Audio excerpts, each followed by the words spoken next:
প্রতিভা তৈরি হয় যত্নে, সময় আর পরিকল্পনায়। সেই ভাবনাতেই বসুন্ধরা কিংসের উদ্যোগে গড়া হয়েছে কিংস একাডেমি, যা হয়ে উঠেছে ফুটবলার গড়ার এক নির্ভরযোগ্য কারখানা। আধুনিক coaching, tactical training, skill development সবই যেন ভবিষ্যতের তারকা তৈরি করতে নেয় এক সুপরিকল্পিত প্রচেষ্টা।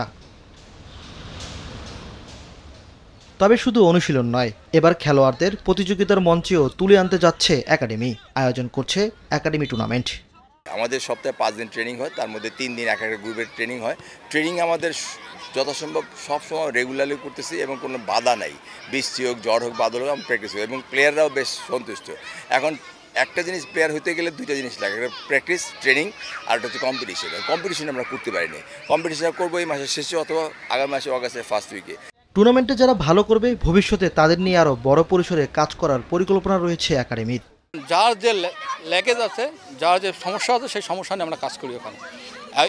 এইভাবে আস্তে আস্তে যখন আমরা আন্ডার 18-এ যাবো, তখন সেম ওখানে ওইভাবে কাজ করা হয়। ওখানে 2টা লেয়ারে কাজ করা হয়। যারা পারে তাদেরকে আলাদা করি, যারা কম পারে তাদেরকে ইয়ে করে, ওদের থেকে আবার বাছাই করে আমাদের যেহেতু আন্ডার 18 টিম আছে, আমাদের সিনিয়র টিম আছে, এইসব টিমে ওদের যোগ্যতা বলে ওরা চলে যাবে। টুর্নামেন্ট সামনে রেখে আলাদা করে প্রস্তুতি নিচ্ছে তরুণ ফুটবলাররা। লক্ষ্য একটাই, নিজেকে প্রমাণ করা।